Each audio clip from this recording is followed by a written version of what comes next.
The following broadcast is brought to you by the iGolf Sports Network. The Women of Golf show is sponsored by the iGolf Sports Network and Golf Tips magazine. iGolf Sports is a live stream broadcast and media production company providing quality programming designed to attract the golfing enthusiast. And Golf Tips, the game's most in-depth instruction magazine, with insightful reviews on the latest equipment, tips from top teaching professionals, helping you improve your game from tee to green.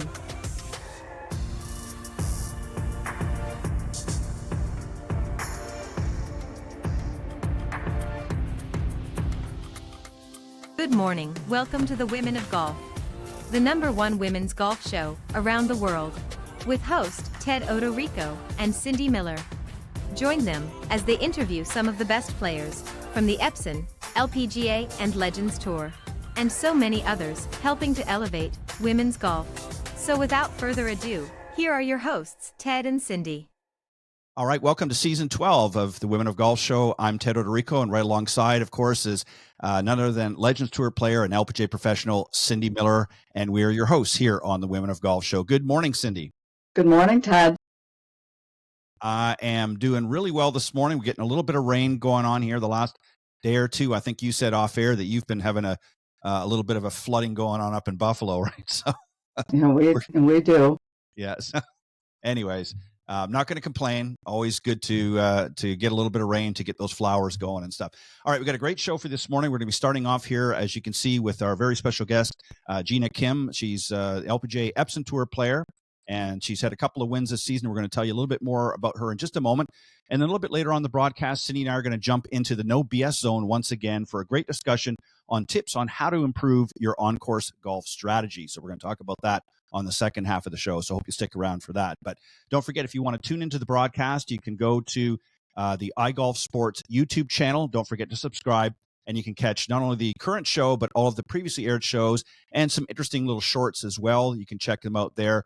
Hope you'll do that. Go to iGolf Sports at the YouTube channel. You can also catch us on Spotify.com, or you can catch us with the audio only on Spreaker.com, or basically wherever you listen to podcasts. So we're all over the place, but we're glad to have you join us this morning here on the Women of Golf show. Let me introduce Gina, and we'll get going on our discussion this morning.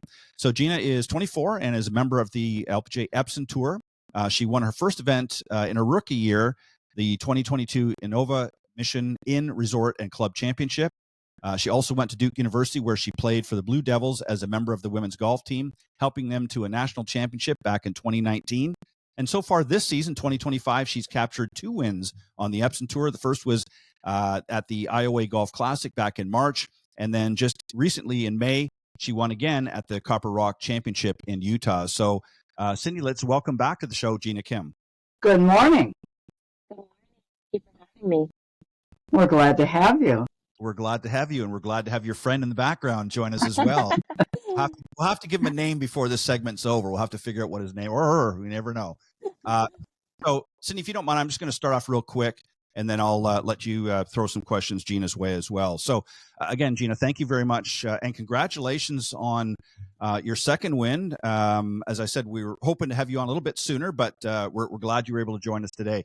So how does it feel? You've got 2 wins now, not just 1 this season, 3 altogether, of course, on the Epson Tour, but 2 this season. That's got to have you feeling pretty good about right now. Yeah, it really does. Looking back on it, I think that second win was definitely monumental, and it really pushed me forward a lot closer to my goal, which is to get my tour card back. So we are currently leading the race for the card points list. And we got 12 events left. So, hopefully I can keep this good momentum going, and we can stay at the top. Well, they say third time's a charm. So we'll see if you can ring another one before you got 12 events to do it. And I think the way you've been playing, from what I've seen from the stats and that, I think that's a very likely possibility, maybe even 4. I'm not going to push it, but we're going to be rooting for you for another 3. We're going to be willing it, or we're going to be praying for you. But thank you. Yeah, good stuff. And I remember when you were on the last time, you talked about how you really focused on your game. And everybody does. I know that sounds a little cliche, but you really do focus on your game. But at the same time, you don't overdo it. So I wanted to ask you sort of this follow-up question on the wins. So did you have a specific game plan that you come in with this season? And when you compare the first win at the IOA to Copper Rock, did you stick with that game plan, or did you have to make any adjustments from between your first win this season and your second win? Um, you know, I think game plan wise, everything was pretty consistent. I think the mentality behind it was probably a little different. I think a lot of people think that, after your first win, you can be like, oh, hey, we're all good. It's okay. Everything's fine. I don't have to worry about it anymore. But for me specifically, I felt like there was a little bit more added pressure. Like, Right. shoot, like I won. I better get my card now, or else that would Yeah. be a lot worse than not winning at all. Right. Um, so I definitely had to kind of struggle a bit with, being worried and kind of getting too far ahead. So, I always had to talk to my coach, and my coach actually had to give me a stern talk and was like, listen, you've been doing well, so that means the process is good. We've confirmed that. Why are you going around it? Like, why are you changing it up? Like, what are you doing? And so he helped me stay grounded and just stick to the process. I think that's kind of where the mental discipline came in of like, okay, after winning, how disciplined are you to stick with the process? Like not being like, oh, everything's okay. I don't need to do anything anymore. Or, oh my God, I need to do more. Like not having to change the process. I think that was a big hurdle for me. And so it was nice to see that mental discipline come through and help me get my second win. And that's a great point that you raise. And also too, I like the fact I was listening as you were talking, and I was thinking to myself, what's interesting is, when you said your coach kind of gave you a stern talk to keep you on focus, is you didn't come back and sort of say, well, hey, I won twice this year, what's the problem? You didn't sort of have a different attitude. You listened and respected the fact that your coach is trying to say to you, hey, yeah, you've got a couple of wins on your belt, but we still got some work to do if you want to get that card back.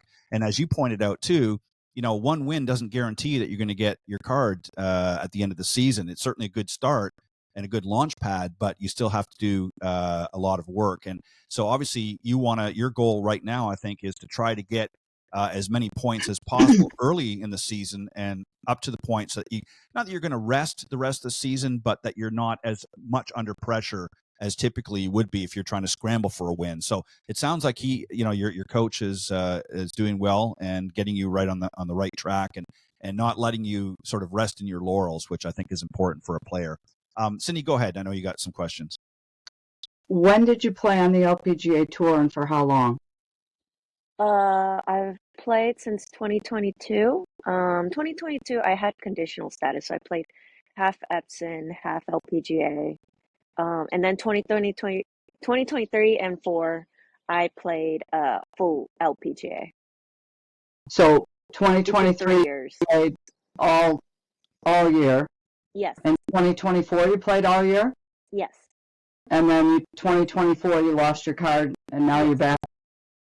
So what did you, because I played for 3 years on the LPGA Tour and lost my card and then thought I was going to go back and married a PGA Tour player, got pregnant, had a baby, didn't go back, and then played on the Legends Tour 25 years later.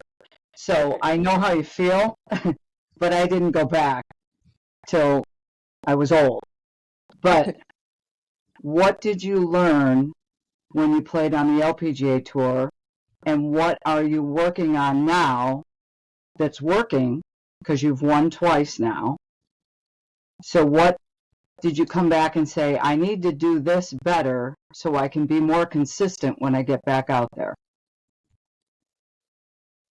Last year specifically, like everything was a roller coaster. My emotions, my mental game, my shots, everything was just a toss up. And you never knew which one was going to come out or if it would even come out. And that scared me. That terrified me so much because, in junior golf and amateur golf in general, even if something was a little like not 100% there, I could always trust like, oh, well, my shots are great today, so I can bank off of that and hustle around. Last year, there was none of that. It was a lot of panicking and just like questioning what I was doing out there. And I fell into this like really bad routine of just hitting balls as many as I could, just all day, every day, just practice Mm. as much as I could because I didn't want to deal with the mental side of it. I was like, okay, well, if I practice more, then it's going to get better. It's got to get better, and it never did.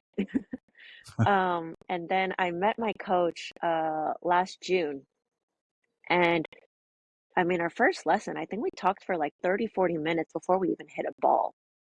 We just talked, and I was so frustrated. I was down in the dumps mentally that I was like, I don't even know what I'm doing out here. And by that point, like I felt like that was like my rock bottom for me personally. And he told me, he's like, listen, you're just burnt out. You're Mm. empty in terms of like fuel. Like we just need to get it back to neutral, and we can work from there. So like let's just try to figure out what your process is, how can we make it better? Because clearly it's not working now. And I was so lost that I was ready to hear anything. I was like, yeah, just tell me anything. And the later half of the season, I slowly started making cuts again. It wasn't good enough to like keep my card or give me conditional status again. It was like 47, 50 something, whatever. And eventually like I was like, okay, well, I'm making cuts again. So we're getting somewhere. We were on the upward trend. It was just an unfortunate part that the season ended.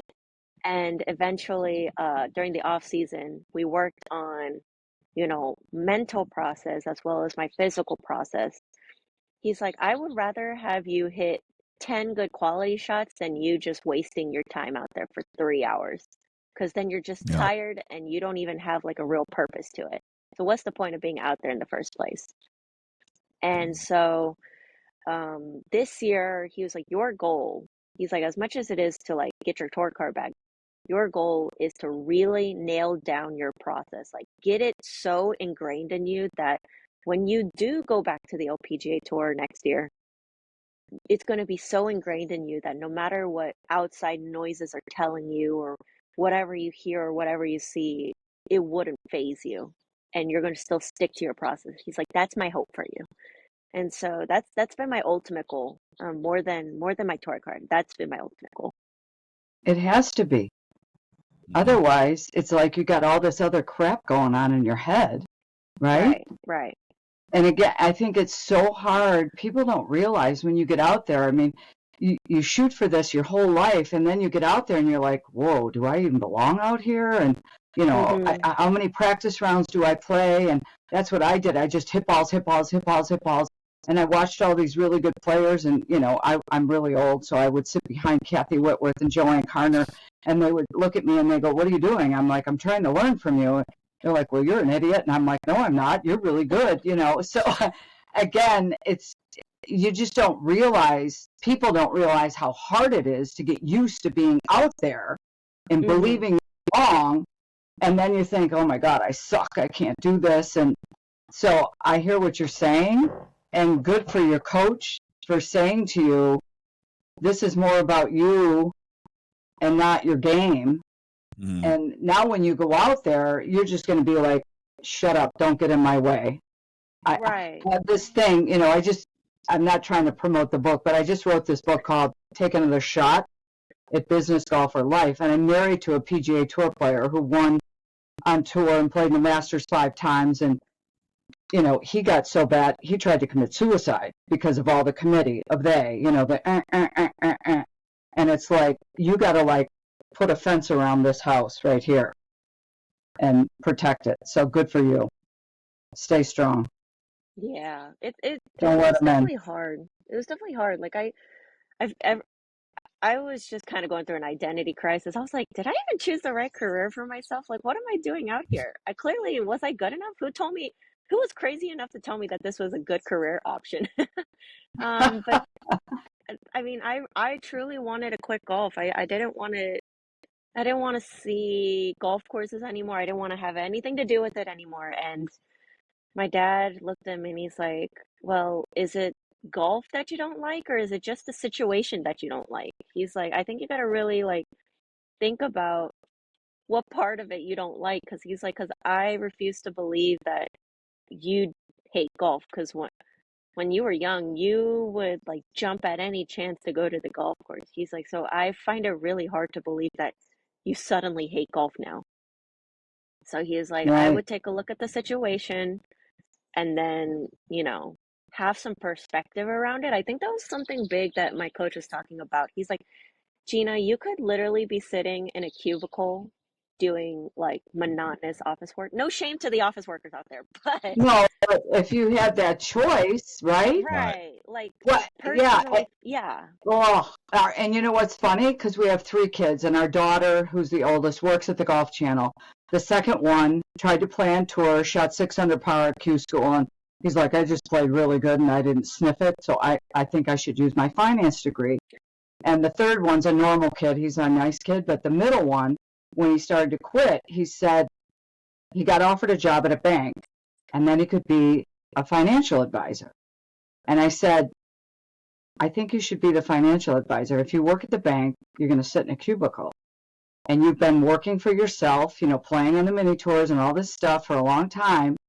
And if the job doesn't work as a financial advisor, you can always go work at the bank. We're like gypsies. We get in the car, we drive to a tour event, blah, blah, blah. You know that. And so he's the only one left in his class as a financial advisor. I call him the golf whore, right? He's the president of the New York State Golf Association. He's played in 14 USGA events. He's a brat, and he's loving it. So, yeah, you got to do yeah, what you got to do. exactly. I mean, my coach was like, "Are you curing cancer out there or something?" No? Okay, then just go have fun. He's like, "You're not dying. Somebody next to you is not dying." He's like, "I think you're Yeah. fine." And I was like, Yeah, "Okay." yeah. And Let look me, at you. You got the trees and the bird. You got this best friend sitting yeah, next you to got you, Yeah, yeah. playing a beautiful song for nature in the us. back. Gina, you raise a really interesting point, though, that I just want to touch on. Then Cindy, I know you probably have another question or two, but I think we've seen this so many times with other players where they get to a point that they're so focused on you know getting their game to a certain point and second guessing themselves. And I think what a lot of you, and I say not just you personally, but you out on the Epson Tour, forget that when you get out onto the LPGA, many of these players, not all of them, but many of these players have been out on that tour for a number of years. They've got that process. They were where you were at one point. They've now learned the ropes. They've now got their games to a point, and their mental acuity is to a point where they're very confident out there. And now you're coming out as a rookie or coming back, let's say. And if you're not in that place, it's very overwhelming and very daunting, I think, for a lot of the new players coming out. Because I've heard this before, and Sydney, I'm sure you're familiar with it as well. When you get some of the players that graduate from the Epson Tour and they get out in the LPGA and they think, "Oh, great, I've got my card now. I'm so excited," and they get out there and they're playing against Nelly Corda and her crew out there, and all of a sudden this girl doesn't make any mistakes. She's out there, she's having a great thing, and you start going through your mind, well, what am I doing here? I'm not that level, and then you start to have doubt creeps in. So I think it's very wise for your coach and obviously your father too to say, it's not the game that is the problem, it's what's going on upstairs. You're convincing yourself that or at least at some point you were, that you weren't, you shouldn't maybe be there, or you're second guessing your ability. You've obviously got the ball striking down, or you would have never made it as far as you did. It's just a matter of getting yourself focused enough and saying, okay, you know what? I'm going to go out. I'm going to have fun. Yeah, I've got work to do, but I'm going to enjoy myself while out here, because when you stop enjoying yourself, that's when it becomes like a job. And it's Right. not really, you know what I'm saying? So Mm-hmm. I think you have to just have that mentality and just say, I'm just going to go out here and have a good time. And I guarantee you, when you do that, there's going to be like a ton of bricks are going to fall off your shoulders because that pressure is going to come off. There's always going to be pressure on hitting the next shot and that sort of thing and getting the scores that you need to get. That's part of it. You're prepared for that. But it's the other stuff, the anxieties that come in from the pressure of playing against some of the top players in the world and playing in front of bigger crowds and all these other things that come in, and second guessing yourself along the way, I think, is another issue that a lot of players struggle with. So you're in a group that is a big group. It's not just Gina Kim. There's 1,000 other players that feel and think the same way you do. Some maybe just don't talk about it as much as others, and maybe they should. So you've got a good team surrounding you, and I think you need to listen to that. And I think it sounds like you are, and you got 2 wins, so you're doing something right this season. Yeah, Sorry, I think Cindy, so go ahead. too. Yeah, Cindy, go ahead. What do you do for fun? So when I'm at home, this is really random, but I really like doing yard work, like landscaping. So after my win, Come on over. yeah, after my win, I bought a brand new edger, and I dropped some money Oh, on it. A brand new Echo edger. And, I was mowing my lawn, and so I became like best friends with my next door neighbor, and because he's really good with all of the stuff, and I didn't know what to do because my grass is in such terrible shape that I was like, this is so terrible to look at. Like it puts me in such a sour mood. And so my neighbor's been helping me, and oh, sorry, I think did my AirPods die? No, we're good. we can Oh, hear you can you. hear me? We can hear you. Yep. So It's almost better. yeah, so like the he gave me like his fertilizer a little bit, so I've been like fertilizing, mowing, watering, like doing all my stuff, and yeah, it's been great. I've been Where do you live? It's very therapeutic to just watch the lines of grass just mowing it down and doing all of that stuff. So I'm planning on like we actually put some mulch down too, and I'm gonna plant some more flowers down. Beautiful. Where do you live? I live in North Carolina. Oh, Nice. Yeah, I live like 10 minutes away from Duke, so I'm still in the area. Beautiful. Beautiful. That's great. So now you're going to have the best looking yard in the neighborhood. I'm hoping that's my goal. That's my dream. I hope I can have like PGA Tour level grass, but There you go. There you go. that's a faraway dream that probably will never happen. But it's good to dream big once in a while. Yeah, my hubby's like a nerd about that. I'm like, okay, what kind of grass is this and what do we do? And he's like, really, he knows all that stuff. He reads directions and stuff. And oh, well, that's this and that's that. I'm like, how do you know all this? Oh And yeah, I have a schedule. because he There's a cares. process to that too, though. Like the day you mow it, how much you're gonna mow it, which direction you mow it. Like I got a whole process, Oh yeah, and and what level the mower's at and all that stuff. there's different. Yeah, And I was like, this is a whole process, but I love it. Like I like learning about that stuff and sticking to that. Like it's fun for me. It's therapeutic. So I feel like I'm working that's the good. brain in a way that, you know, I'm not used to. I feel like That's good. yeah, it's something different than golf. Right. Well, we've got plenty of grass here, so feel free to swing by and mow our grass, and especially with that new edger, we could use some edging about right now. So, but yeah, it's good to do that, and who knows, you may reach 2 goals. You may win the U.S. Open, and you may have PGA Tour quality grass at your home. So that'll be two things to have feathers in your cap. So I just, if you don't mind, Cindy, I'm just going to jump in real quick here. I just want to ask a couple of more questions, and then We'll let you talk now, Ted. It's okay. Thank you. Thank you. So, what I wanted to ask you, especially now in lieu of what you just said a little while ago, if you had a chance to travel back in time, knowing what you know now, what advice would you give yourself as a player? Ooh. So if you could roll back a few years and knowing that you're still going to play golf, but knowing what you have accomplished now and knowing how your thought process is today, what advice would you give yourself, so many years back? This is gonna sound really cliche, but don't give up and you're going to be okay. Just, if you're going to keep falling, fall forward. Just fall forward. Like if you're going to miss it closer. I think when I was like really struggling and really questioning why I was doing what I was doing, why I was even out on the golf course, like it got to the point where I was like, what am I even doing out here? That I think if I were to go back, I'd say, you're made for this. You were born to do this, so don't give up. Um, and I think that resilience of going through all of those rough patches, I think that's the reason why it forced me to change the way that I thought and the way I did my process. And, back then I used to be like, oh, why is everything so bad happening to me? Like the whole world is against me. Woe is me. Yeah. And, The poor me. right. And now I'm just like, I had to go through that, or else I wouldn't have changed it. I would have been like, well, it's not broken. Don't fix it. But it was. And, I think that was the only way for me to change. Because I can be pretty stubborn. And I think once I finally hit rock bottom, I think I was just ready to like just hear anything. I was just ready for any advice to steer me in the right direction. And luckily my coach came in at the right time, and that's kind of how we started. But yeah, I don't think I'd change it though.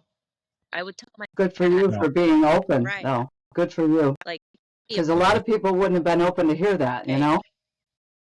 That's what I was getting at earlier. A lot of times say, well, I have won 2 events and I won a couple years ago, blah, blah, blah, blah, blah.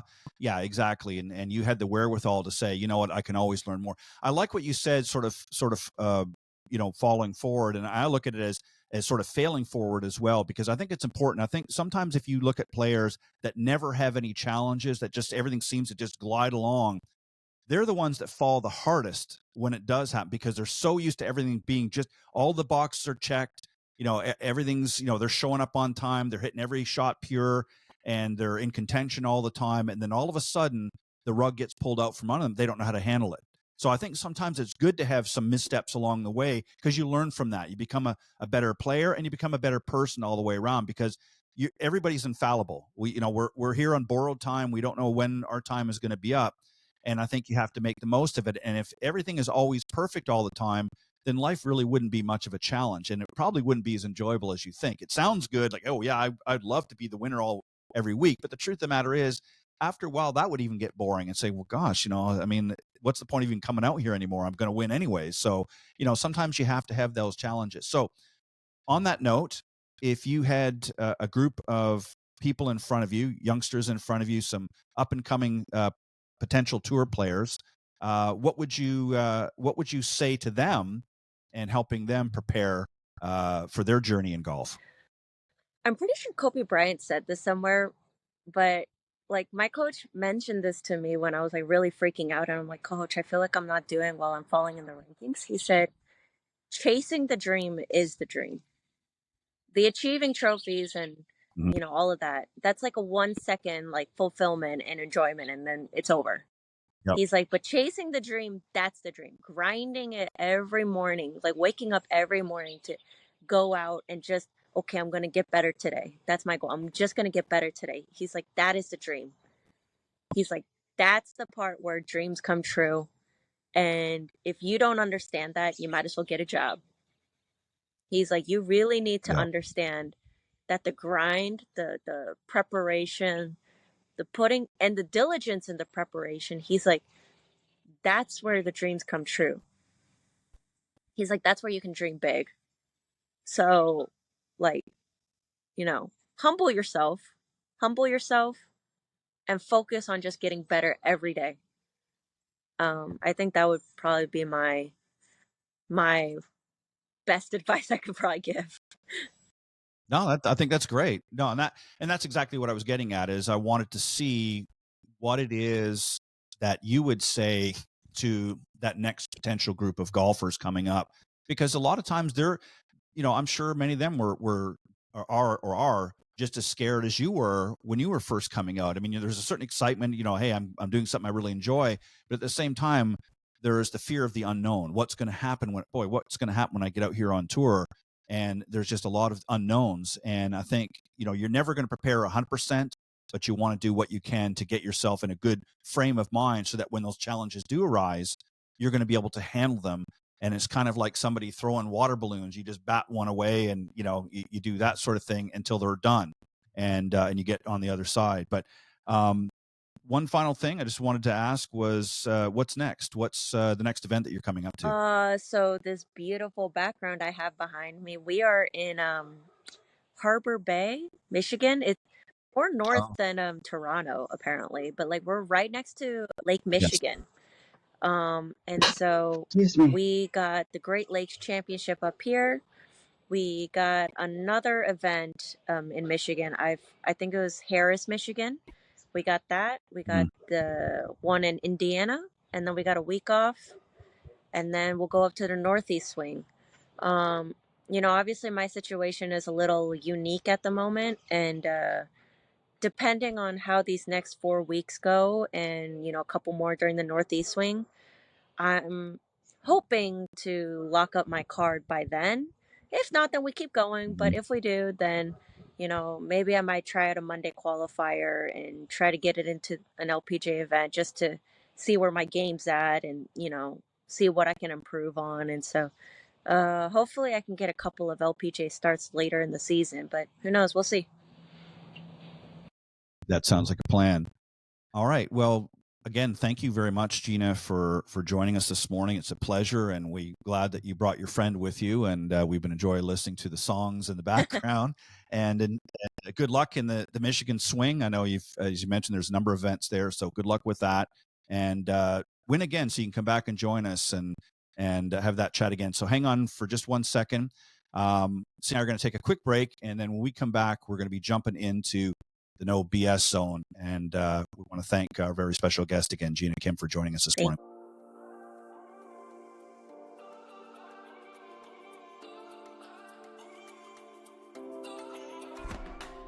Thank you for joining us. We hope you enjoyed listening to this week's Women of Golf show. Ted and Cindy wish to thank this week's special guests. Remember to join them every Tuesday from 9 to 10 a.m. Eastern here on the iGolf Sports Network, or on any of these social media platforms: iTunes, Stitcher, TuneIn, CastBox, TalkStream Live, and of course Spotify. To get updates on the show, you can follow the Women of Golf's Facebook page at www.facebook.com/womenofgolf. This has been a production of the iGolf Sports Network.